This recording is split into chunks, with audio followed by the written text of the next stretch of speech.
பின்னாடி ஒரு சொல்லலாம்.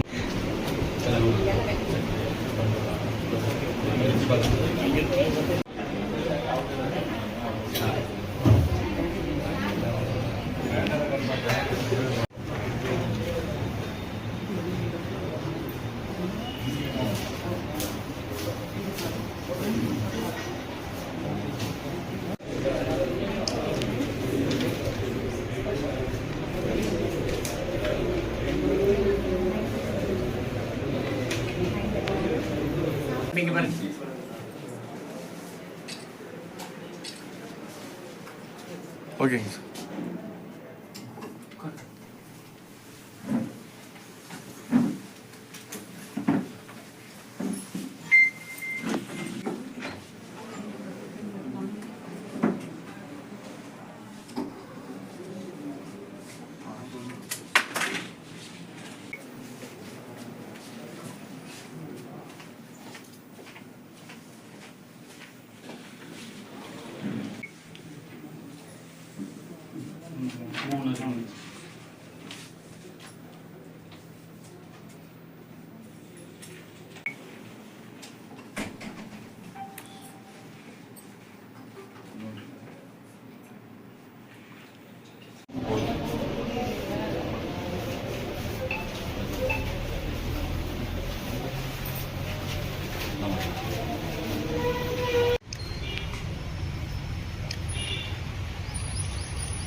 எல்லாம் பின்னாடி போனால் அந்த கொஞ்சம் பின்னாடி வேணும்.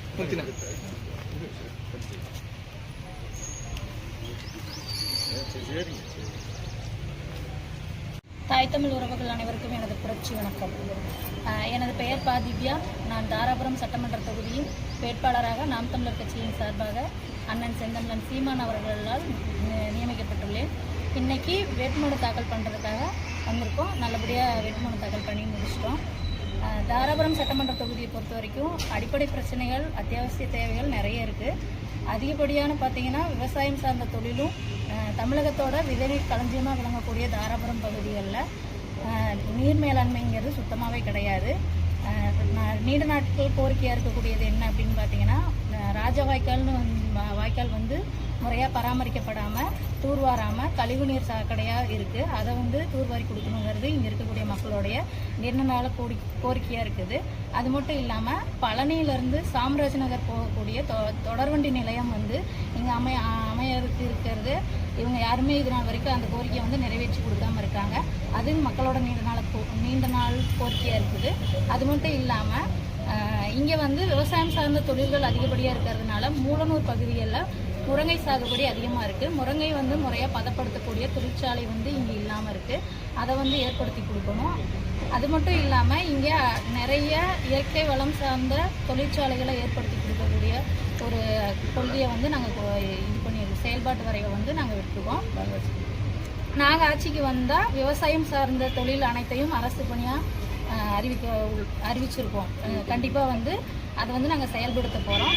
அது மட்டும் இல்லாமல் இங்கே இயற்கை சார்ந்த தொழிற்சாலைகள் அதிகப்படியாக இல்லை. நிறைய தொழில் இருக்குது. வெங்காயம் சார்ந்த உற்பத்தியாக இருக்கட்டும், நெல் சார்ந்த உற்பத்தியாக இருக்கட்டும், தமிழ்நாட்டுடைய தேசிய மலரான செங்காந்தல் மலர் வந்து இங்கே அதிகப்படியாக பயிரிடப்படுது. எல்லா விவசாய பொருட்களுக்குமே வந்து உரிய விலை நிர்ணயம்ங்கிறது கிடையாது. அதையும் நாங்கள் வந்து விவசாயிகளுக்கு உரிய விலை நிர்ணயம் அவங்களே இருக்கக்கூடிய பகுதிகளில் விளையக்கூடிய பொருட்களுக்கு அவங்களே உரிய விலையை நிர்ணயிக்கக்கூடிய ஒரு விஷயத்தையும் நாங்கள் ஏற்படுத்தி கொடுக்கலான் இருக்கோம். எல்லா நீர்நிலைகளையும் தூர்வாரி விவசாயம் சார்ந்த தொழில்களை மீட்டெடுக்க போகிறோம். அது மட்டும் இல்லாமல் அமராவதி ஆற்றுப்படுகையில் பார்த்திங்கன்னா அதிகப்படியான குப்பை கழிவுகளை வந்து முறையாக சுழற்சி முறை எதுவும் பண்ணாமல் முறையான இது எந்த திட்டமும் இல்லாமல் குப்பையை அப்படியே கொட்டிட்டு போயிடுறாங்க. இதனால் வந்து சுற்றுச்சூழல் மாசுபாடு அப்படிங்கிறது காற்று சார்ந்து இருக்குது, நிலம் சார்ந்து இருக்குது, நீர் சார்ந்த மாசுபாடுகள் நிறைய இருக்குது. நாங்கள் ஆட்சிக்கு வந்தால் குப்பைகளை முறையாக மேலாண்மை பண்ணி அதை தரம் பிரித்து கண்டிப்பாக வந்து எந்த தீங்கும் சுற்றுச்சூழலுக்கு எந்த தீங்கும் விளைவிக்காதபடியான மறுசுழற்சி முறையை நாங்கள் கொண்டு வருவோம். அது மட்டும் இல்லாமல் இங்கே நிறைய காற்றாலைகள் இருக்குது. தாராபுரம் பகுதியில் நீங்கள் எடுத்துக்கிட்டிங்கனாவே அதிகப்படியான காற்றாலைகள் இருக்குது. ஆனால் முறையான தேர்விலக்கு வசதிகள் இல்லவே இல்லை. எல்லா இடத்துலையும் அதிக காற்றாலை இருக்கக்கூடிய பகுதியிலே வந்து பார்த்திங்கன்னா முறையான தெருவிளக்கு வசதியும் கிடையாது. தார் சாலை வசதிகள் நிறைய இடத்துல கிடையாது. ஆள் இல்லாத இடத்துல நிறைய போட்டிருக்காங்க. அதாவது மக்கள் பயன்படுத்தக்கூடிய இடத்துல அதிகப்படியான தார் சாலை வசதியாக இருக்கட்டும், சுத்தமான குடிநீர் இதனால் வரைக்கும் வழங்கப்படுவதே கிடையாது. நிறைய இடத்துல இன்னுமே 10 குடம் 15 குடம் எடுத்துட்டு மக்கள் ரொம்ப தூரம் நடந்து வந்து தண்ணியை வந்து எடுத்துட்டு போற ஒரு சூழ்நிலையில தான் இருக்காங்க. அது மட்டும் இல்லாமல் ஒரு நாள் விட்டு ஒரு நாள் தான் தண்ணி வருது. அதுவும் சுத்தமான தண்ணி கிடையாது, கலப்படமாக தான் வருது, அசுத்தங்கள் நிறைஞ்சுதான் வருது. நீங்கள் காவேரி அமராவதி ஆற்றுப்படுகையிலே போய் பார்த்தீங்கன்னாவே தெரியும் தண்ணி என்ன கலரில் இருக்குது அப்படிங்கிறது. அது மட்டும் இல்லாமல் ராஜவாய்க்கால நீங்கள் இப்போவும் நேரடியாக போய் பார்க்கலாம் எந்த அளவுக்கு நம்ம இது நாள் வரைக்கும் ஆண்ட கட்சியிலும் ஆண்டுட்டு இருக்க கட்சியிலும் இப்போ என்ன கண்டிஷனில் வச்சுருக்காங்கிறத நீங்கள் நேரடியாக போய் பார்க்கலாம். நானும் கூட வர தயார். நாங்கள் ஆட்சிக்கு வந்தால் கண்டிப்பாக நான் ஜெயித்தேன் அப்படின்னா கண்டிப்பாக எல்லாத்தையும் சரி பண்ணுவேன். தண்ணி மக்களுக்கு வந்து சுத்தமான குடிநீரையும் உயிர் காக்கும் மருத்துவத்தை உலகத்தரத்தில் கொடுப்போம். அது மட்டும் இல்லாமல் ஆரம்ப கல்வியிலேருந்து ஆராய்ச்சி கல்வி வரைக்கும் மக்களுக்கு இலவசமான கல்வியை வழங்குவோம். நாங்கள் இலவசங்களுக்கு பொருள் பணம் இந்த மாதிரி கொடுத்து யாரையும் ஏமாற்ற போகிறது கிடையாது. இந்த மாதிரி மக்களுக்கு தேவையான அடிப்படை வசதிகளை உலகத்தரத்தில் அமைச்சு கொடுப்போம்.